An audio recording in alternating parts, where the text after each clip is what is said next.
Hi, I'm Al Lowe, and I'm listening to Adventure Game Hotspot. Welcome back or welcome front if it's the first time joining us. I am Joshua, YouTube's Weird Gaming Adventure, and we have, of course, as always, Jack Allen, and together we are the Adventure Game Hotspot podcast. How the heck are you, Jack?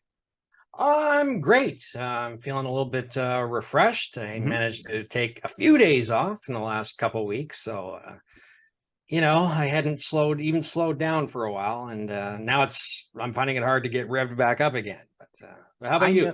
I know that feeling, my Yeah. friend. I don't even celebrate the holidays, but when everybody else takes time off, you get a little jealous. You take a little time for yourself, maybe watch a movie here and there, and next thing you know, you're completely out of rhythm. Yeah, And exactly. the last couple of days have been, I've been playing catch up big time. Yeah, I hear you. But I'm catch up in slow motion. It feels like to me, like I'm trying, but Hey, what do they I feel like say? a big rig that finally came to a stop, and now it's tough to get it back going to top speed again.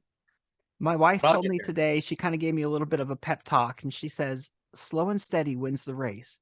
I said, I I don't know. I don't know about that. It must be a really, really long race if that's the case. Exactly. Yeah, that's a marathon, not Exactly. much of a race. But Speaking of marathon, Adventure Game Hotspot, it never stops. nope. What's been going on in Adventure Game Hotspot over the Well, past week? I mean, we did slow down over the holiday period too, but that's instead of our usual regular updates, we had two pretty incredible pieces. I think the first one was a video compilation of season's greetings from Wow, yeah. like 20 plus different developers, which was really, really fun. We got Tim Schafer and Ken and Roberta Williams and Charles Cecil and Revolution and Dave Grossman and a whole bunch of smaller developers. And Mhm. this is something I like to do at Christmas. It's like I feel we know the games, but we don't really get a sense of the developers behind them. So to me, this is sort of one chance to really connect with the developers who make the games that we love. So I think that turned out really well. So that was a lot of fun. And then we finished the year off with our top 15 adventure games of 2022. That was an undertaking. It was, yes. To Yeah, get the there whole were staff to get the whole staff to make a compilation of top 15 and get everybody doing it, and you were busy. yeah, absolutely. By my count, there were over, like I stopped counting at some point, but there were over 220 eligible games just this past year. I mean, isn't that incredible? 220 Blows me adventure. away. Blows me away. Yeah. And new developers too. Lots of them. Oh, Lots of lots of them on new. our list was new developers. That's right. Yeah. There always are. Mm-hmm. So that of course that's why you need a whole staff to do something like this. None of us played anywhere near 220 games, so we need everybody's experience to pitch in and give their input and stuff. So it was very much a collaborative effort. So Yeah, I gotta say that I really enjoyed both pieces. I don't celebrate Christmas as I mentioned, but I was sitting there like a child, like all excited every single person that popped up. I'm like, oh, you got Tim Schafer? Because I had nothing to do with it at all. This is all Jack's baby, and he didn't really talk to me about any of that because he knows where my beliefs, and what I follow and what I don't follow. So he was kind enough to handle it himself, like he always does, anyways. And the whole time, every single one popped up. I'm like, yeah, another one. So that was really cool. And then, of course, with the top 15, I was blown away by the amount of work that everybody did, and I did the like the video version of it. I was reading really nice job. I was reading the dialogue that people wrote. I'm like, man, these people are way smarter than me. That's this is difficult. Like, how can I Good. spice this up and They're not smart sound like people I'm and good trying? writers, that's for sure. That's exactly sure. And we're going to be talking about 2023 or 2022 this week. Last week we kind of previewed 2023 because we were in 2022. Now we're going to review 2022, talk about some of the games that we had on our list, talk about some of the misses, that weren't quite there, but and then at the end we are going to do our top 5 movies and television shows, which I think is going to be a whole lot of fun. Absolutely. Got to break out from gaming once in a while, right? Yeah, break the mold a little bit. Exactly. So, Jack, do you want to go first and talk about, some of the games from 2022? Okay. Yeah. I mean, we're not going to give the whole list No. because we want you to actually go and read our article and watch our video. Mhm. So we'll just talk about a few that, and of course, you and I have not played every game on the list either. So we both picked out a few that sort of stood out to us for one reason or other. So we're just going to focus on this. So like I said, not the whole list. So you're not going to hear some names and you're going to go, hey, what about, well, maybe it made our list and we're just not talking about it. But the first one I'm going to talk about today is the excavation of Hobbs Barrow. I have not played this game, so that may sound like a strange choice to talk about. But the reason I picked it is because there are probably some people out there going, wait a minute, didn't you guys give a sort of not so glowing review of that game? And we did. Certainly not bad, Not terrible. by any stretch of the imagination, but you wouldn't have thought, game of the year material if you read it. But again, it's a good reminder that any review is just one person's sort of subjective experience, perfectly valid, but other people, were sort of much more enthusiastic about it and, they really lobbied for it. So, yeah. And, there's so much to like about the game. It's from Cloak and Dagger Games, who have a fantastic pedigree from Sumatra, Fate of Yandi, and Football Game, and a whole bunch of other freeware games and stuff. So, and then they were supported by Wajidai Games, so they kind of hit the big time with that one. So it's a gorgeous game, very gorgeous pixel art, very atmospheric, sort of a slow burn story. Again, may not be for everybody, but it really appealed to a lot of our staff members. So it definitely deserved a place on our top 15. Yeah, that's one of the games that, everybody who's following adventure games has followed that heavily. Anytime you see Wajidai, that's a big thing. Yep. That is one of the games where people absolutely love it, or it's just kind of there for them. I mean, the people that love it, it's way, way up there. Like our sometime co-host, Adventure Game Geek, who comes on quite a bit. He loved it. It was his favorite game of the year. He likes that style, and I hear has great voice acting as well. Newly just announced, like you just put out on Adventure Game Hotspot, it's coming to Switch now on the 25th. Right. Yeah. Yep. Right. Yep. 25th. So if you want to play it with the red, blue, and gray controllers or charcoal controllers, come to Switch on the 25th. So Right.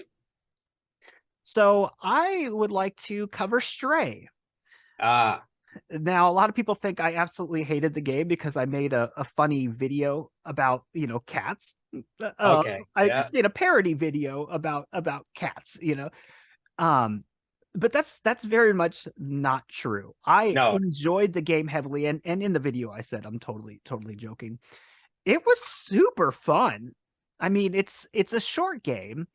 In fact, I think I beat it in like 5.5 hours. It's supposed to be it's not like one of those 2-3 hour sit down, finish it type of games, but it keeps you it's about as linear as a game could be. And I'm talking like you could go one direction when on a plank, that type of a thing. But the way they do it, it just captivates you the whole time.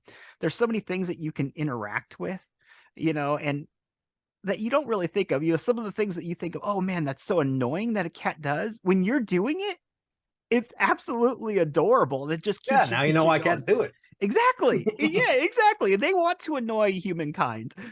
And it was one of those post-apocalyptic adventures. We certainly got a lot of those in 2022.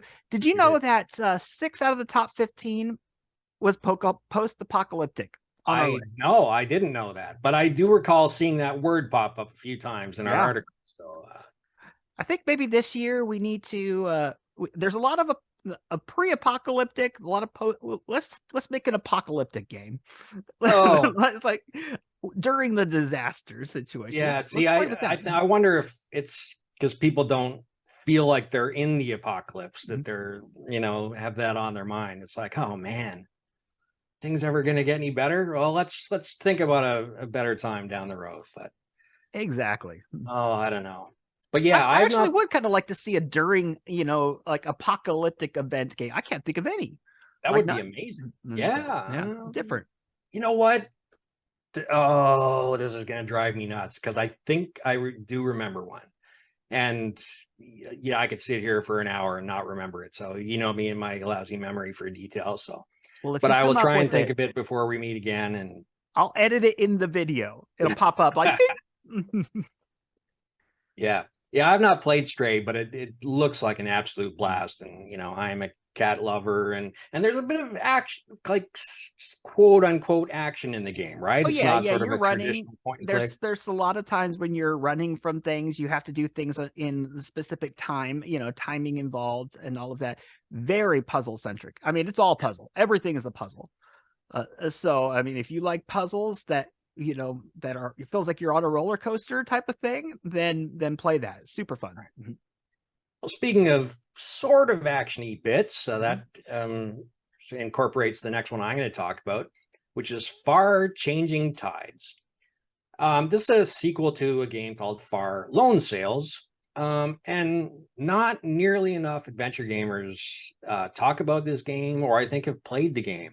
And I think it's partly because they just may not even know it's an adventure game, or at least adventure adjacent.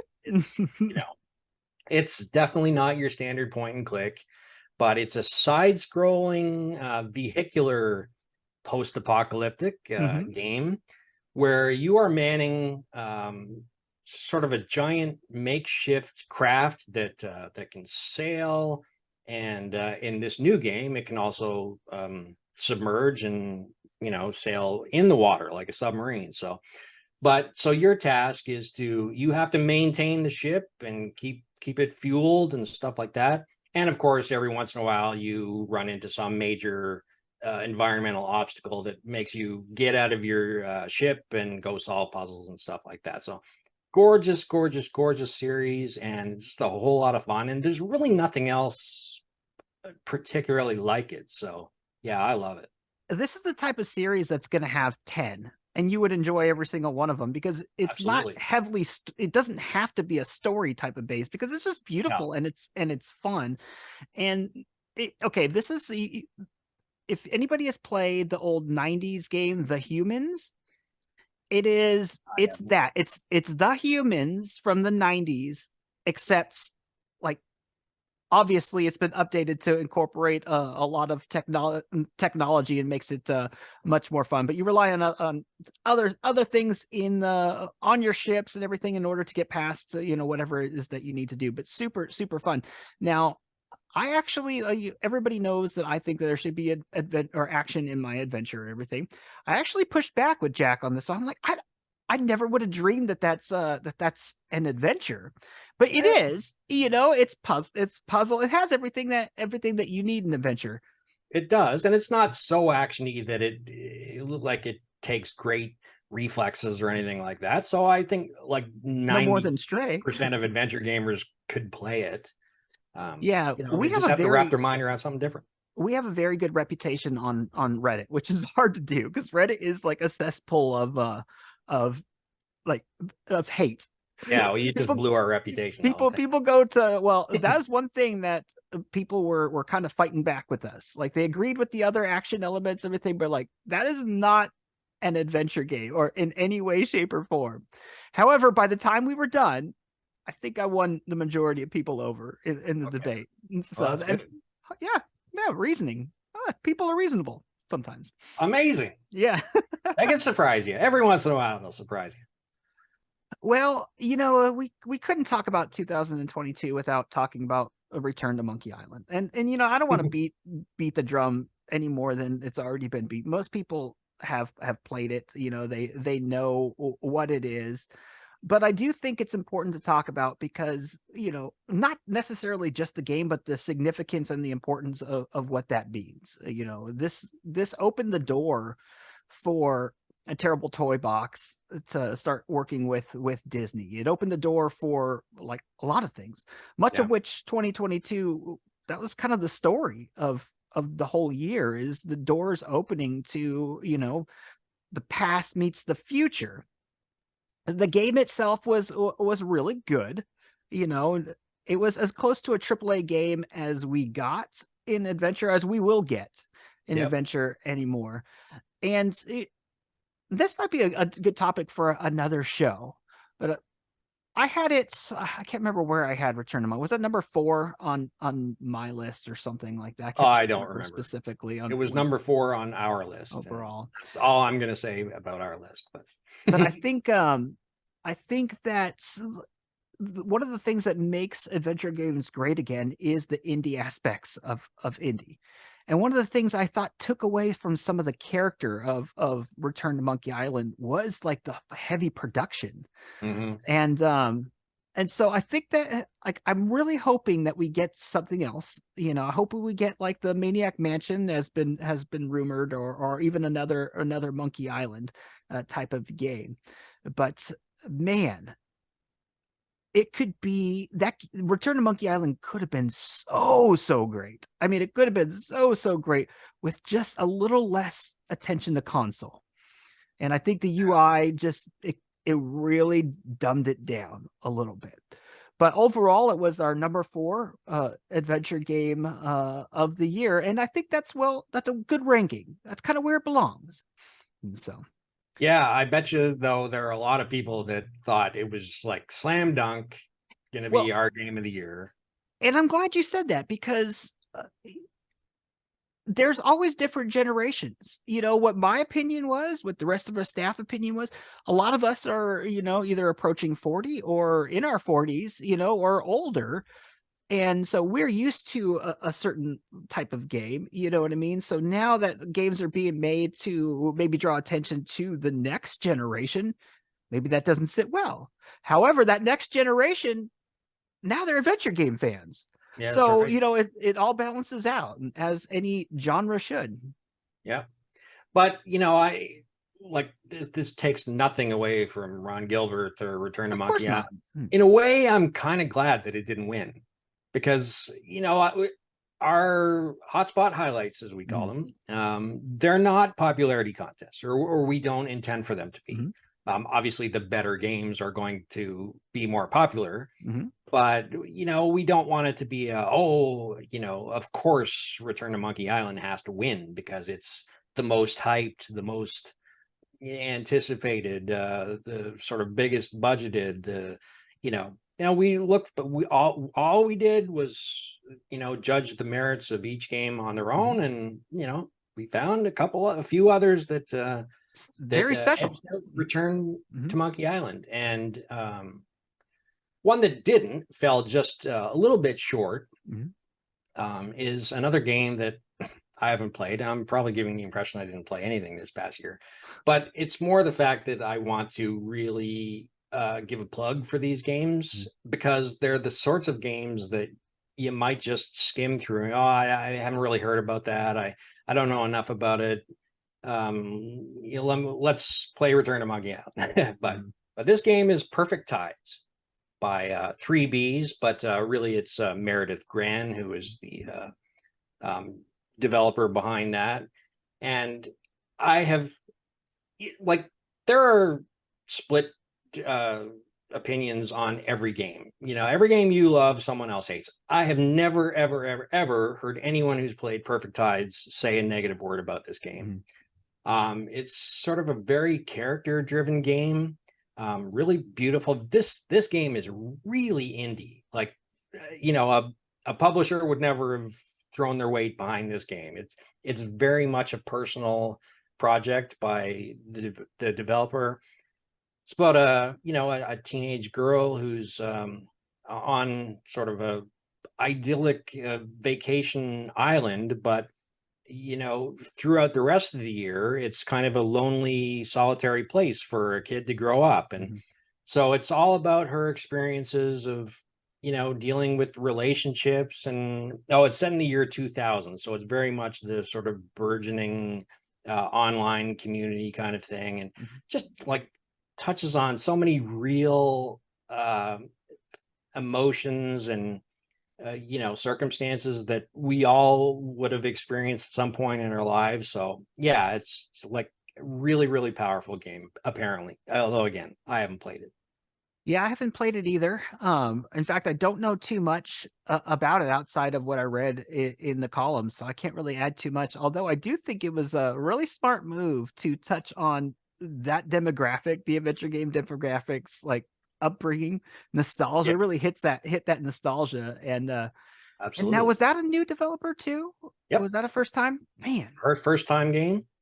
Yep, got it crowdfunded to help get it out, and she's got a sequel coming out. So oh, I didn't know. Awesome. Lets everybody play Perfect Tide so that we're ready for Perfect Tides Station to Station when it comes out in 2024, I think. So not this year, but next. Okay. Well, and that transitions nicely to another first-time developer game. I'm gonna talk about Crowns and Pawns. Now, I've talked a little bit about the game in the past. I haven't given it too much love, or probably not the amount of attention that I think that the game deserved.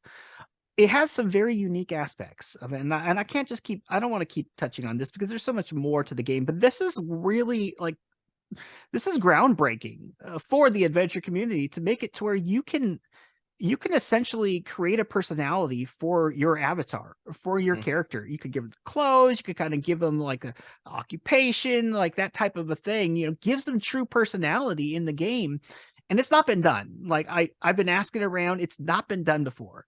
And that was according to, I mean, I don't want to say for a fact because it looks like you're thinking now. Yeah, but from my research, it hasn't been done before. Go ahead. I was just gonna say, yeah, I think it may have been done on a very superficial level. Like you get to choose what is your background. Like I'm thinking, sure, Kentucky Route Zero or something like that. But what really makes, and I'm not going to keep stepping on your toes here, but really makes Crowns and Pawns unique is that it factors into the puzzles. Like your choices aren't just throwaway things. They actually change the way the gameplay evolves around it. So that's really neat. Anyway, sorry. No, thank you. Actually, you said that better than I would have said it. And so, I really appreciate that.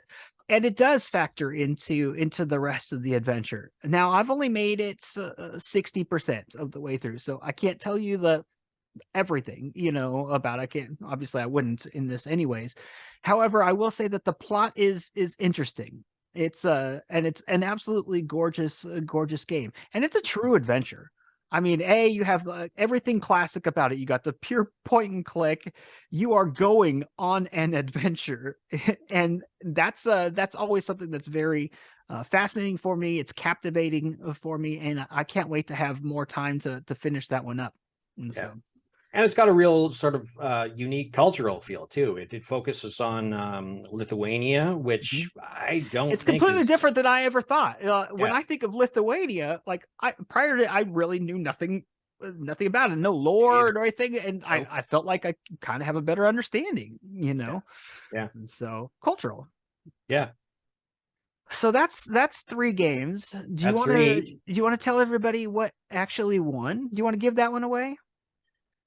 Yeah, I mean, I don't think a show would be complete if we didn't talk about the game. Like, we don't listen, we're about to spoil it. This is your spoiler warning. So if you don't want to hear it now, go and read our article or watch our video and then race back and then hear us talking about it. But for those that already do know, or don't mind us spoiling it, our adventure game of the year for 2022 is The Case of the Golden Idol. And wow, talk about another out of left field. Where did this game come from? Who are these guys behind it? Like I've never heard of them. I've never heard of the game. How on earth did it win game of the year? Yeah, and I'd not heard of it prior to Sean doing his review. Yep. And this thing has come to almost like cult classic style. You know what I mean? People are, if they've played it, there's no here or there. It's here. Yeah. I mean, people adore the game. I've not played it. Can't wait. Again, another one that I would love to play. It has such a uniqueness to it, or at least from what I understand, the look on it is really cool. Another game that I guess it's pattern after, or maybe not pattern after, but kind of like people say is what is it, the Oberdeen? Return of the Oberdin. Yep. Ding? No, it absolutely is. Yeah, but I haven't it played that one either, and so like I'm excited to kind of get a new understanding of what some of these new trends of adventures are. And so yeah, I mean we've talked about games that we didn't sort of like as much as other people did, and Return of the Oberdin was on my list. Again, nothing against the game. So when I heard this game was a bit like that, I kind of went, maybe not. But same as you, I again never heard anybody who's played it say it's anything other than brilliant. So yeah, you have a series of sort of grisly murders to solve, but like all through deduction and only by accessing sort of written text that you take from the crime scenes themselves. So yeah, it's like really fascinating. Like it's not beautiful in this sense. So again, no, but that's what makes it cool. I think Yeah. it kind of it lends itself well to the story or what you're doing. It's captivating. And so and from what I understand, there's no inventory in it either, outside of, like you mentioned, dialogue and clues that you or verbal stuff that you pick up from the scene. And so yeah, it's not a traditional adventure game in that sense at all. But I mean, you and I have to play it, because it is, we've talked so much about too many games getting away from gameplay. Case of the Golden Idol is like all gameplay. It is pure gameplay. There's a story, but that's and I'm not to say that it's not relevant, but it's the story unfolds through the gameplay, directly through the gameplay. So like there's no filler. It's just you're 100% in it 100% of the time. So I'm really looking forward to playing it. We really should play that for sure. And it's one of those games too, like I mentioned, that we talk about on Reddit, and part of the post that I made up regarding our article. Everybody that has played it, they're mad at you if you've not played it. Like it's one of those type of things, like you've got to go play it right now. It's like you mentioned, the look of it immediately, it's not something that's going to jump out at me, at least. But the more I dig into it, it looks like that's exactly the kind of the charm to it.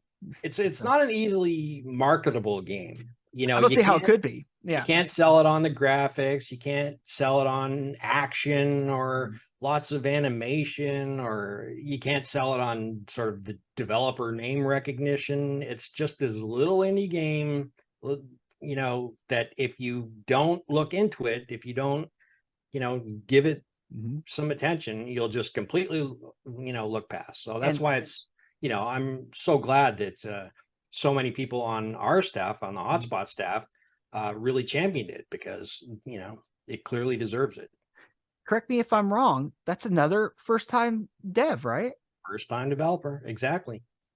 We have a wonderful future in store for us. The adventure game genre did not die, and it's flourishing as much as it possibly can right now, I think. And so good time to be an adventure game fan. Now, we kind of covered all of those, and I think we'll want to kind of touch some of the honorable mentions, the things that didn't quite make the top 15 list. Maybe there wasn't enough people that played these games enough to vote for them. So why don't you go and get us started on the first one?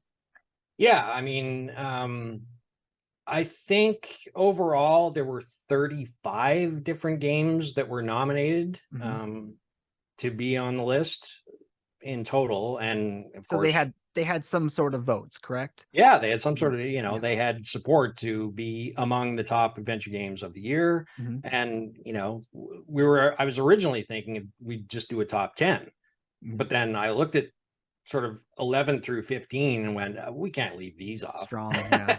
So we expanded that to 15. And even then I'm going, oh man, we're leaving off so many good games. So yeah, you know, we had to draw the line somewhere. So it's really unfortunate that we had to leave any of these other ones off.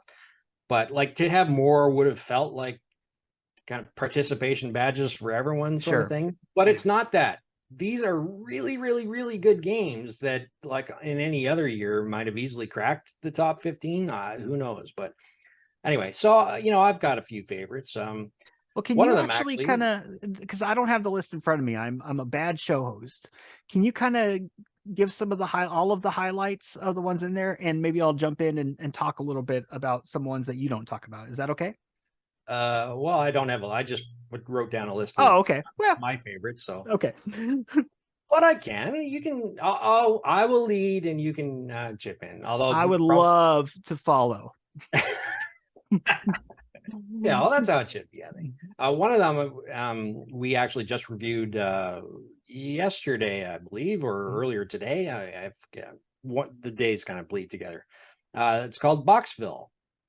This is from a small Ukrainian developer. Go Ukraine! And it just it looks like a really charming game, very Machinarium inspired. It's about a bunch of sort of living cans, like actual tin cans that live in a world made of boxes, hence Boxville. So, and they too, surprisingly, have had a little bit of a disaster, not an apocalypse, but a series of earthquakes. So, you know, yeah, you're this little can who has to go through this world made of, you know, boxes and you know, figure out what happened. Oh, and to rescue your dog who went missing. So yeah, really, really, really charming. And yeah, I can't wait to try it out. Well, I'll throw one that I know I have in my head already. Okay. I was surprised that Capia didn't make the top 15. On the list. You want to talk about a charming game? That's the epitome of what Capia is. Another post-apocalyptic game on there, and a grandfather and granddaughter duo. Oh. My computer talks to me when you send everything. All right. No, so we know what you're going at. Discussions behind the scenes. Okay. Yeah. Busted.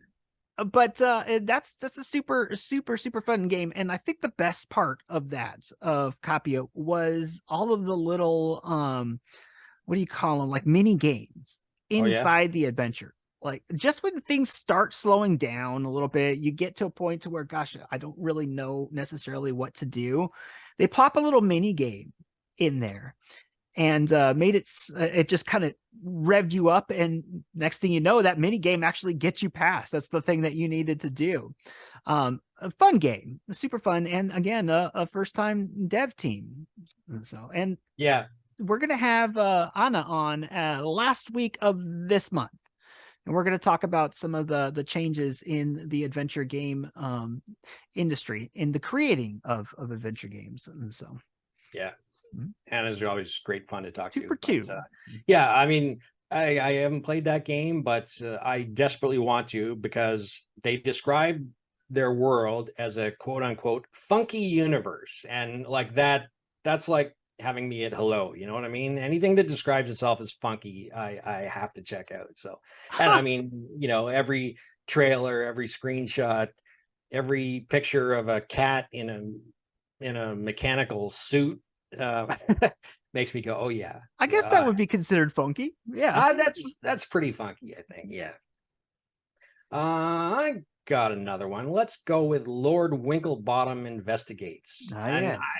This really hurt to leave off the list, because it's such a funny, charming, you know, cartoony whodunit, starring a giraffe named Lord Winklebottom and his hippopotamus assistant. Of course, it's a hippopotamus and a Dr. giraffe, right? Frumple. Why wouldn't it be?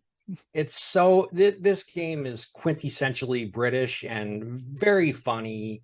And yeah, it just, you know, again, it deserves all the accolades we gave it in our review. And you know, again, I'm glad we have this sort of additional opportunity just to give them a shout out. They may not have made the list, but they're great games, and we want people to know about them and play them. When the developer came on our show, or Charlotte Sutherland.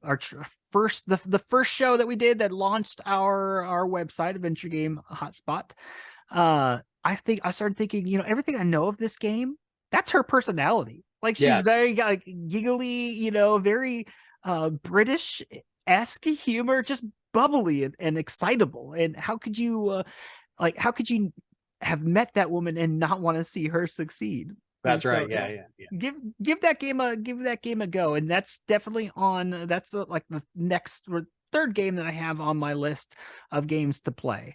And so again, that's a Adventure Game Geek special right there. Loves that game. And so Yeah. I think a lot of people do. You got any more? Or you want me to keep? Well, you've kind of fed me a reminder of one of it. Was it Nine Lives Noir, right? 9 Noir Lives. Yeah, Nine I didn't know Noir if you played Lives. it or not, but I don't know much about the game. I know it looked really interesting, and I love the title. As yes. in, like nine. Is it a playoff of more? Like nine Noir Lives? I started thinking that might be why they put 9 Noir Lives on there. I don't know, but it's very much sort of a comedy noir. Like it is a noir game. So, and it's beautiful. Again, another first-time developer. Gorgeous, gorgeous, gorgeous graphics, and all starring cats, of course, and like loaded with cat puns. It's a good year for cats. Good year for cat games. Yeah, how many games, adventure games, has a cat been the protagonist or been a mainstay in it or in an adventure game prior to 2022? I don't know. It's catching on though, because there's been a few others lately, but yeah. But I like it. I cats are such interesting characters. I think like for real. Love them or hate them, and that because Oh, they love or come hate on. you. Who No, can hate I'm a cat cats? guy. I'm truly a cat guy. I don't have them right now because my wife is allergic to cats. But I've always had a cat my entire life prior to being married to my wife. So love cats.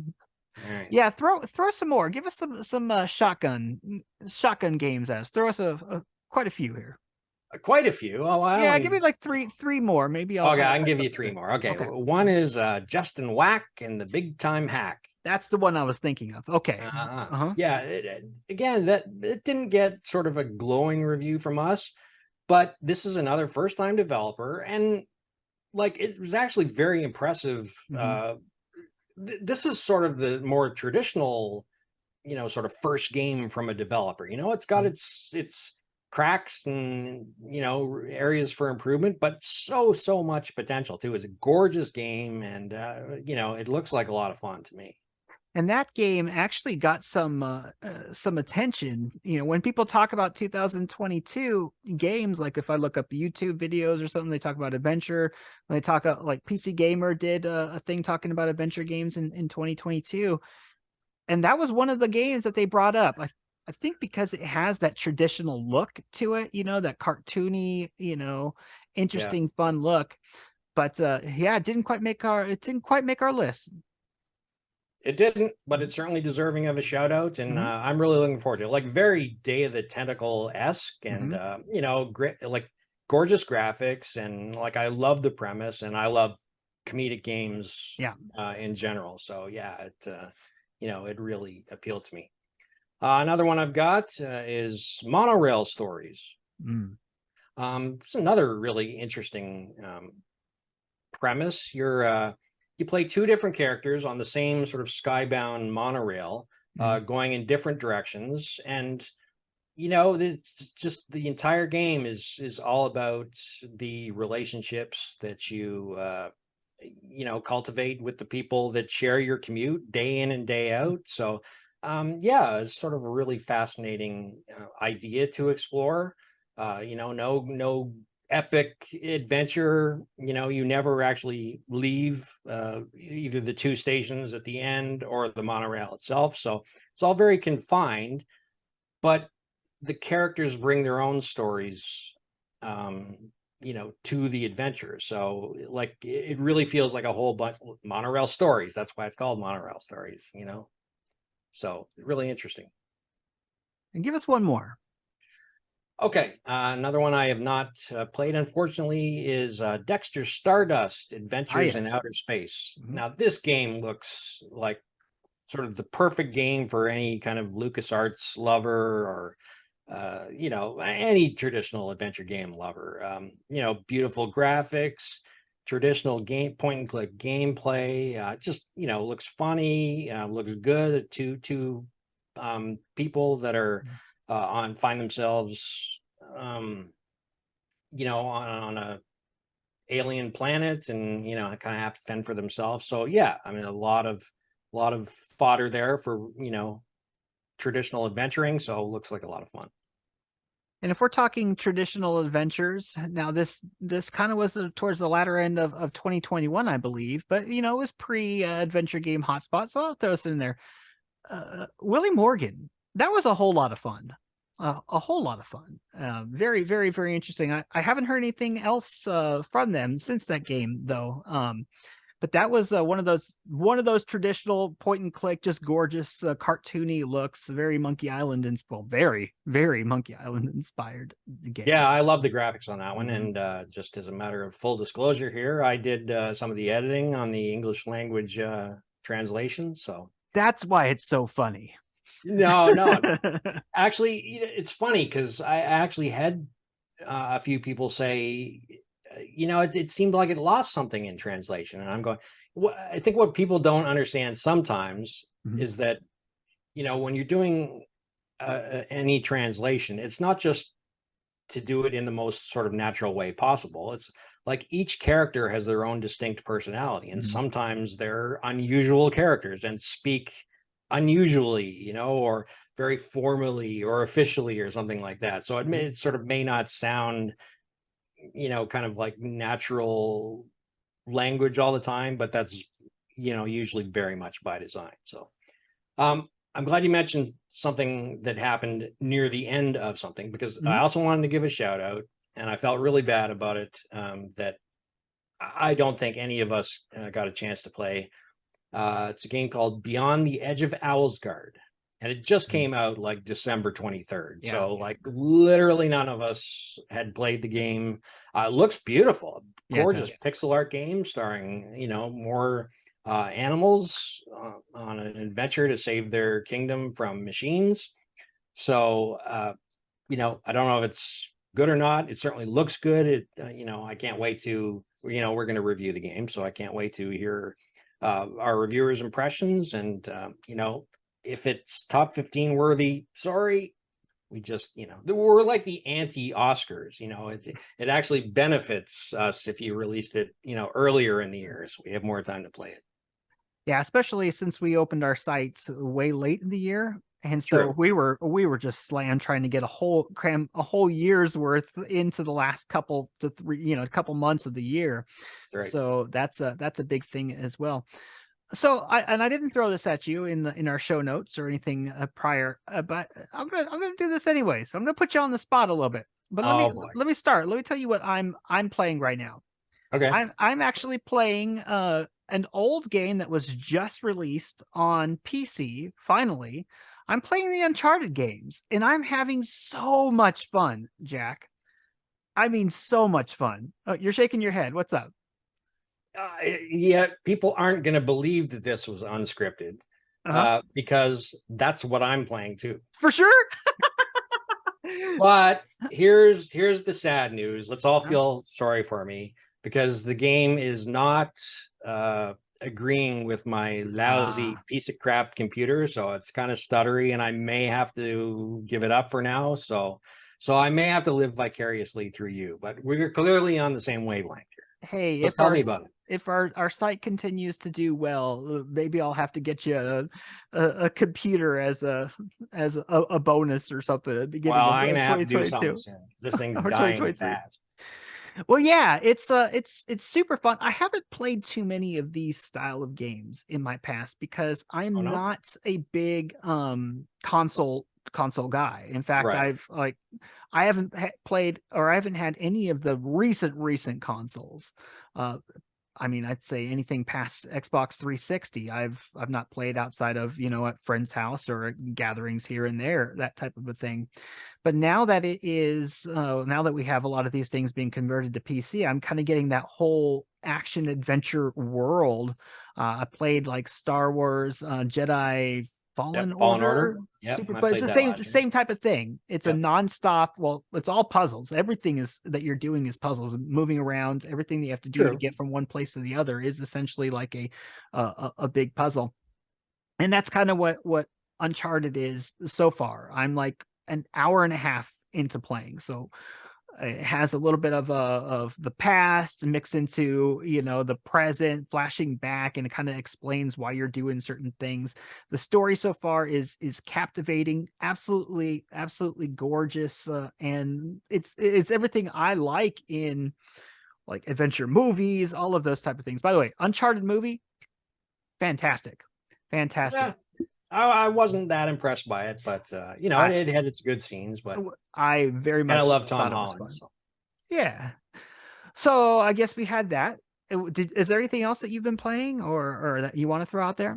No, I didn't get you. No, like every year I go, okay, I'm gonna play one game just for fun, just for me in the last week of the year, and so I picked Uncharted, and then I've been so freaking pissed off at my computer for not behaving on me that I haven't. You know, no, it kind of took all the wind out of my sails to even try something else. You know. Oh man. Oh well. Yeah, you could live vicariously through me without any spoilers. Right. Without any spoilers. Don't rub it in my face. This is so much fun. Yeah, the next thing I'm going to say probably should have been maybe brought up in the last episode. But one thing I just want to mention real quick that I'm super excited about that's coming up is I'm trying to think of what the game is. This wasn't like nobody asked me to say this or anything, but Bryan Scott. Oh yeah, Adventures of Bryan Bryan Scott. As a Broken Sword fan, and obviously it's so clearly inspired by Broken Sword. I mean, heck, it's got Ralph Saxon. Yeah, the voice of George Stobart, and it's got the voice of Nico. Oh, does it in there? Yep, as well. I hadn't heard that. Yeah, voice of Nico and the demo is coming out in March, and as well as the Kickstarter. So I don't normally go on record because it's kind of hard for, you know, having, especially now that I have a website with you, and I don't like to just go on record and say something that I'm going to follow, because then everybody will say, hey, help me out here or something. But this is what I'm truly, I'm excited and we about. don't want to pick favorites, but hey, of course, some games just sort of story wise, it's captivated me, you know, so far. I've been following the development, so yeah. So now we always ended up with the top 5. And I think me talking about Uncharted, you know, it's not going to be in my top 5, but I think it's a nice way to, you know, hey, that was fun. 2022 was not very good for movies. What do you think? Yeah, it wasn't very good for me. There are lots of movies that I didn't get around to seeing, so you know, I don't want to make any sort of definitive pronouncement on quality. All I can say was, like, it wasn't sort of, you know, when you told me this was going to be our top 5, I wasn't sort of, you know, overwhelmed by the number of choices. Right? I'm going. Well, there wasn't a lot. There wasn't a lot. I mean, there wasn't a lot of big blockbusters that came out this year. Of course, some people would argue ones that I've seen. Yeah, some people would argue the smaller movies, like same with games, tend to sort of be better too. And I've got a couple of those on my list. Sure. So. And blockbusters too. You gotta love blockbusters. So why don't you get us started on this? Oh, you want me to get started? Okay. Actually, let me pull up my list here. You're gonna see it go a little white. It's gonna go a little white here while I pull this bad boy up. Okay. So I think, and this is not only movies, but also shows of 2022. And I'm going to go at number 5 was Reacher, the Jack Reacher show. Oh, yeah. Now, it probably wasn't incredibly good. However, no, I mean, it was a fun, it was a action-packed, fun popcorn show. Exactly. However, now I've read every Lee Child, Jack Reacher book that, and the second they come out, I read them. So it meant a lot to me to have this, to have it come on the series. And of course, it was the Killing Floor, which was the hugely popular initial book by Lee Child. And they kind of did a 6-episode show, that followed the Killing Floor. Super, super fun, and that's going to be number 5 on my list. All right. And did that like I've seen them, I haven't seen the show. I did see the Tom Cruise movies. Like how do they compare? Well, Jack Reacher is in the books 6'4", 245 pounds. That was the thing that leapt out of me. And Yeah. Tom Cruise is not that. Now, Tom Cruise does have a commanding presence to him. And I'm a huge Tom Cruise fan, like a huge Tom Cruise fan. Some people think he's weird, or anything. I think it's cool. I think he's a great, great, great iconic actor. Didn't do it for me for Jack Reacher in the movies, but good movies nonetheless. Well, you've teed it up for me to steal some of your thunder by mentioning a Tom Cruise movie on my list. Unless if you want me to leave it for you, no, go for it. Yeah. I surprised myself completely by loving Top Gun Maverick as much as I did. Like, I'm not a Tom Cruise hater, but I don't I feel nothing for him. Like, I love the Mission Impossible movies, but otherwise he's he's not a draw or anything for me. So I didn't like the first Top Gun way back in the day. Oh, you didn't? Oh, wow. Okay. So that means a lot that you liked the second one then. Oh, yeah, no, absolutely. And I think some amazing aerial sequences. And I think the thing that really stood out for me most was that he wasn't such a jerk throughout the whole movie. That was kind of the whole premise. He's this young of the first movie. He's this young hot shot, way too arrogant for his own good, and eventually has to come to learn some humility and so on and so forth. But that kind of turned me off of the character. You spend like 3/4 of a movie really disliking a character, it's hard to really like the movie. Whereas in this movie, I liked him from the start. Basically, he's still very raw, rough around the edges, but I liked him. So I was just able to enjoy sort of all the other good parts of the movie too, as a whole. So yeah, like I said, if you'd asked me at the beginning of the year, would the Top Gun sequel be on my top 5 list of movies for the year? Nope, but it is. Yeah, Top Gun was truly an event for us and our family when it came out, because my mother and father avid fans of the first Top Gun movie. So obviously you like the movies as well.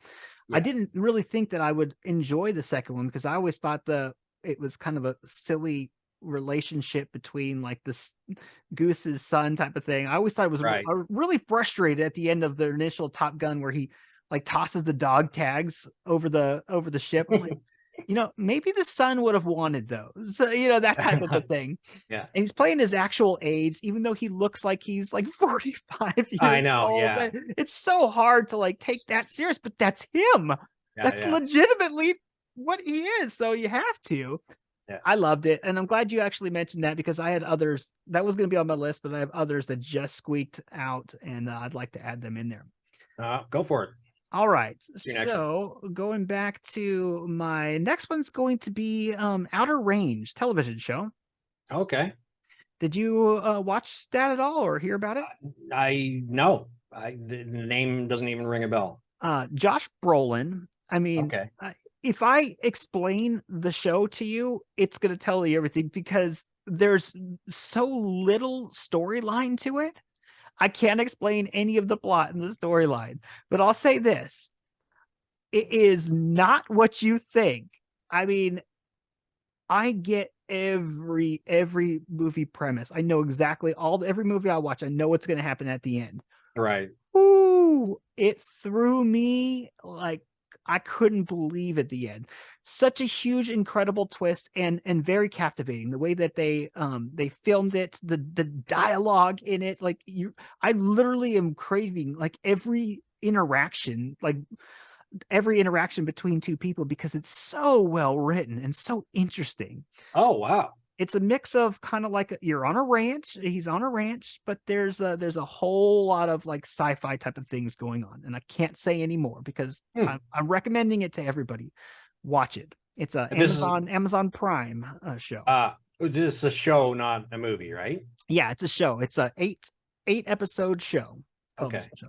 Oh wow. Oh, all right. Yeah, that's definitely going on my list. Cool. I didn't have a lot of shows on my list.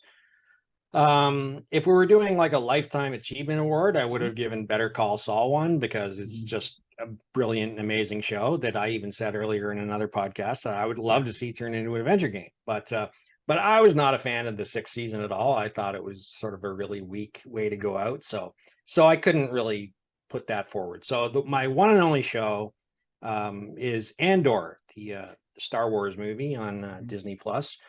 I kind of surprised myself by how much I liked it too, because it's sort of based on the movie Rogue One. It's a sort of prequel to Rogue One, which, I liked, but I didn't love. So I didn't feel any sort of strong connection to go back to that character, that era. But man, they did a good job with it. It's, if you took out a few names and stuff, you almost might not even think it was Star Wars, because it's very like a small corner of the universe, and it's not like, I don't think they ever mentioned Jedis or the Force once, which to me are often the weakest link in the entire franchise. So it's nice to and there weren't a lot of droids. It's very much about people and interactions, but still, lots of action and stuff like that. So really gritty, really sort of down in the mud, Star Wars. So yeah, I loved it.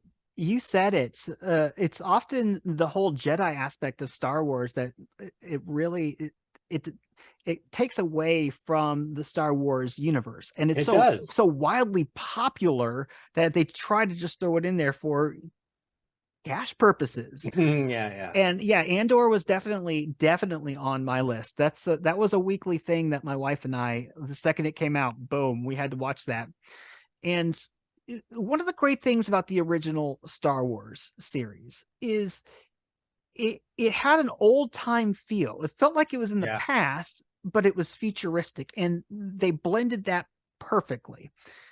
And then as we get further along, the prequels and a lot of the other things, it just felt too futuristic.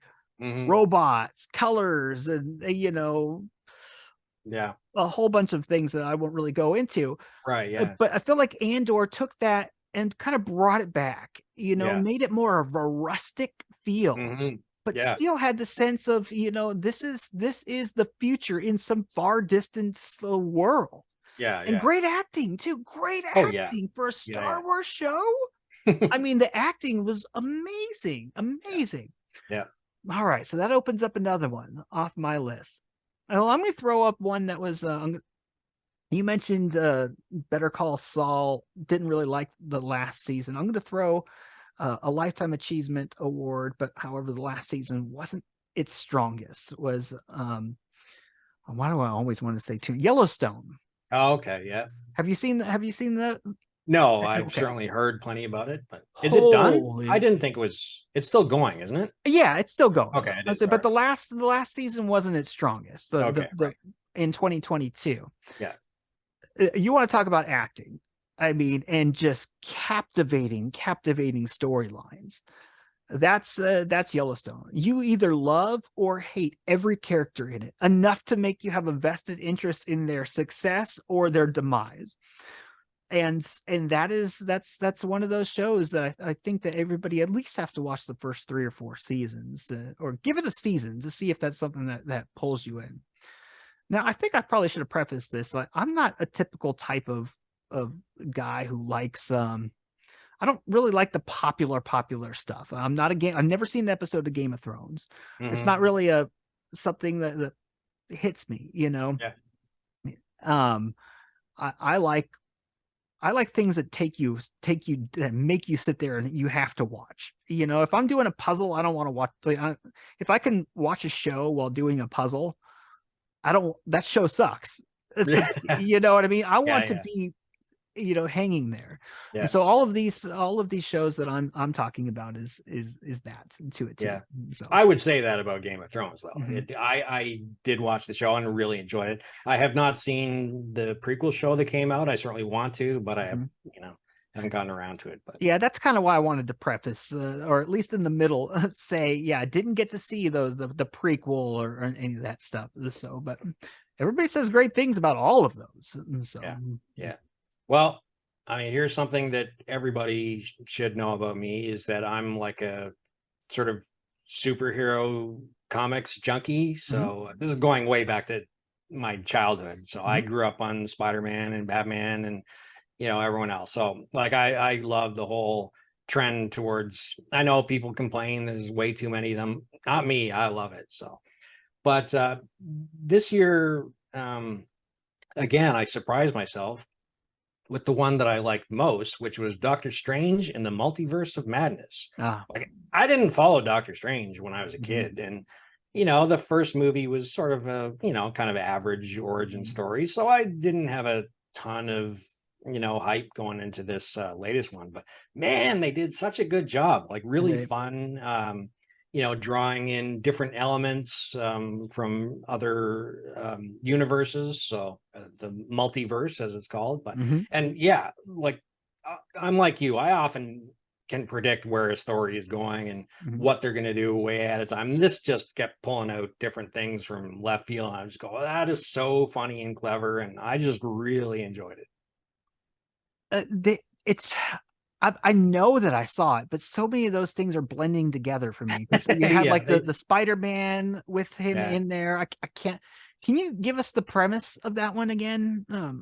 Oh, well, there's this one girl who has the power to jump from universe to universe, and there's sort of someone evil trying to capture her to gain that power. So I don't want to say too much because there's like multiple Doctor Stranges, right? Like multiple styles of Doctor Strange, or at least at the beginning, right? Yes. Okay. Yeah, different one. Yeah, because they go to so many different universes that each one has its own Doctor Strange. I used to be such a big like superhero fan of movies. I'm so burnt out. I mean, like I'm so burnt out. I wanted to find a way to put Batman in, because I like the kind of gritty aspect of it. But yeah, I'm burnt out of superhero movies. I need like a whole year off.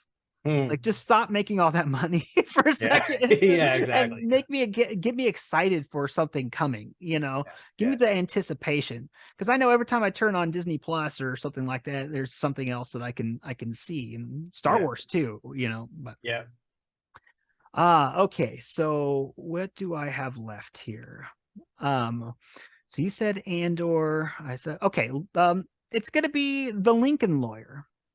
Oh, okay. Yeah. Definitely a thinking man's show. And as you guessed it's about a movie. Now it's a television, or it's about a lawyer. There was a movie, a Lincoln Lawyer movie, and Matthew McConaughey. I remember Matthew McConaughey. Yeah. And it's kind of based off like that premise. But every episode was something that Julie and I, we really were captivated. And it's not the type of show that we normally would like. I'm not a John Grisham fan. I'm not like a Few Good Men. I've never really liked the lawyer side, but there's so much behind the scenes, that it emphasizes not just the court type of stuff, but it's what they have to do to build on the case, like the slimy stuff, like that goes unsaid or unspoken of, that has to happen in it's in a trial and in a case. And so where is that showing? That sounds like my kind of thing. I think it's another Amazon Prime show. All right. So yeah. So I still got another couple turns here because I still have a few more things. I think so. Yeah. All right. Okay.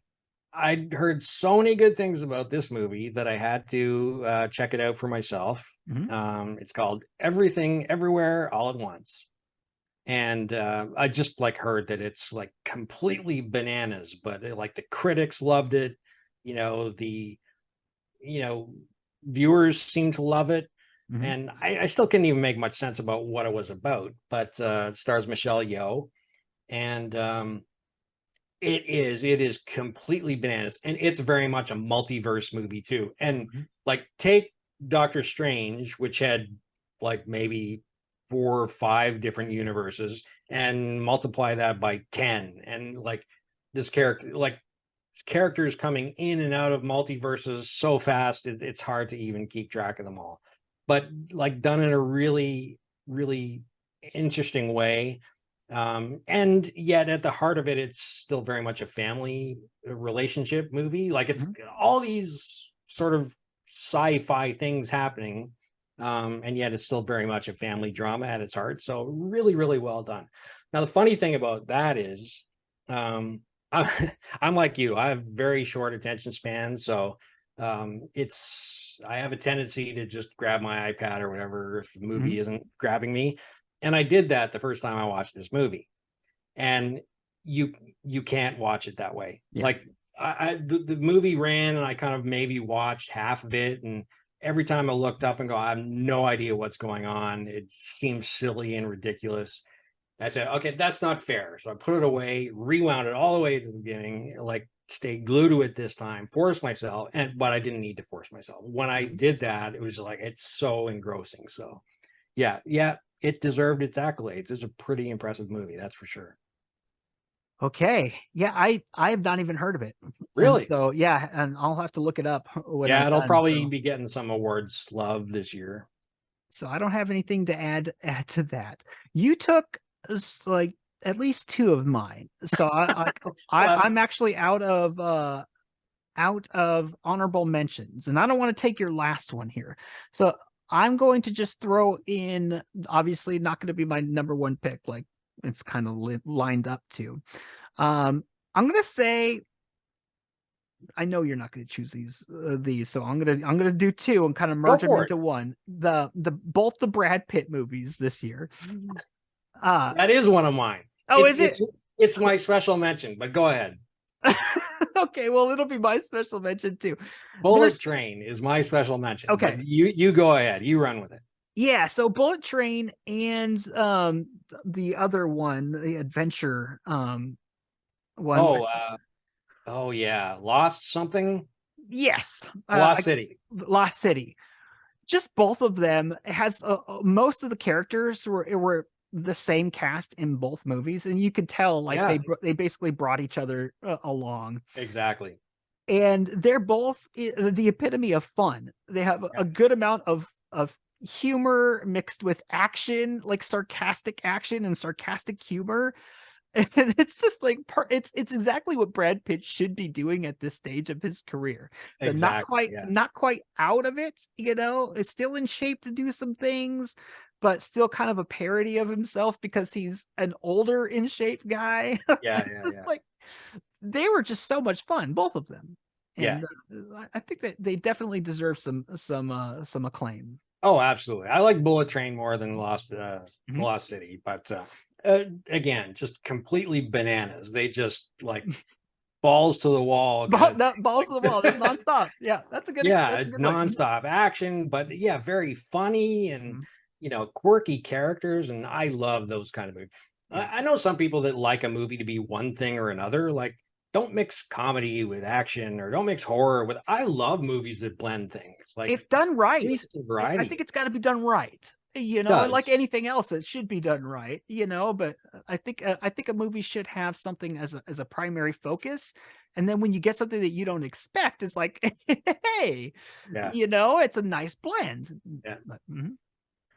Okay. I'm not gonna. This is sort of another special mention, not the one I'm going to talk about, but Mhm. Glass Onion, Knives Out mystery. Did you see the first Yep, Knives saw the Out? first one last year, Yeah, yeah. and then I just saw the new one with the Yeah, family over I last really liked the weekend. first one. Mhm. Daniel Craig in like a very bizarre role, but Mhm. like very funny. But I didn't like the sequel nearly as much. Oh, really?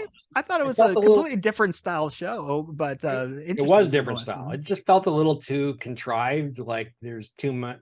Like, you could almost see the strings being pulled behind the scenes this time, where it felt a little more subtle in the first one, but like still very good. I enjoyed it, but just like a step below the first one.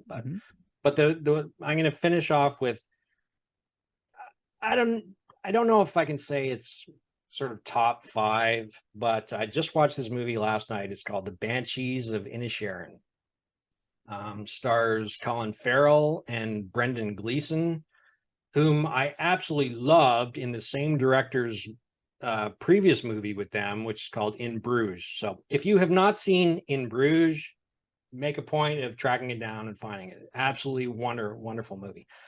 Banshees of Inisherin is, ooh, is it bleak? Oh man, is it bleak? Which isn't my preferred type of movie. Like I like a little uplifting element too, but it was bitterly funny at times too. Like I probably laughed out loud more in this horribly dark, depressing movie than I did in most comedy movies. You know what I mean? So like a really interesting, talk about a mix of things. Whoa, like you're laughing at this sort of movie that's one entire big gut punch after And another. then you feel guilty like, about it, right? oh man, yeah.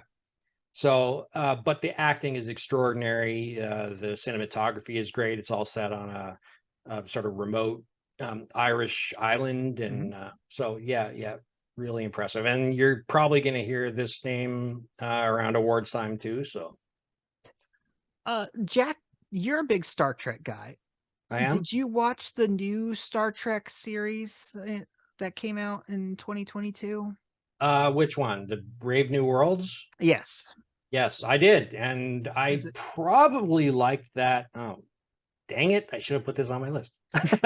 I may like that second only to the very original series. Yeah. Oh, really? Really impressive. Okay. Yeah. I'm kind of burned out on sort of serial stories, like an entire season that kind of tracks one story that I have to follow from week to week. So like I really love the more episodic nature of it. Like I love Captain Pike, the main character, and I like the fact that each show was just about its own thing. It's like, oh good, I don't have to come, with previous baggage from other shows that I've already forgotten, sort of thing. So yeah, it was really refreshing. I loved it. Yeah, I haven't had a chance to start the series yet, but looking forward to it. I am a Star Trek fan, and my biggest Star Trek that I've always loved was the originals as well. The corny aspects of the originals. Looking back at it, of course, not back when it was aired. No. And then, of course, the movies like really rekindled my my love of Star Trek as well. So, but that's definitely one that I'm gonna my wife and I are gonna have to watch in 2023. Yeah, I hope you like it. I don't like any of the other current series. Like I don't like Discovery at all. Did you like Picard? I tolerated Picard. I didn't think it was sort of a nice way to cap off a really amazing captain's legacy, but it's interesting to watch. I'm glad I saw it, but no, it's really hard for me to watch him like that. Yeah, exactly. So well, that's pretty good. I think we spent some time on this episode. I think we're both very passionate about movies, so it took a little bit more time on the movies and shows than I expected. Why don't you tell us what we have going on this week at AGH?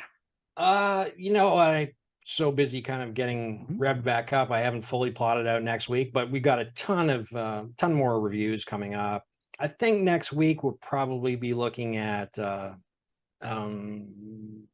Quarry, which was one of the games. Oh no, forget Zip. It may or may not have been on our list. Yeah, no, The Quarry has nothing to do with anything else we discussed in this show. But yeah, it's a horror game from Supermassive Games, and I hope, although it may not happen next week, we've got an interview with either Ken or Roberta, or hopefully Ken and Roberta Williams, in anticipation of the Colossal Cave coming on January 19th. So that'll be coming soon. Whether it's this week, I don't know.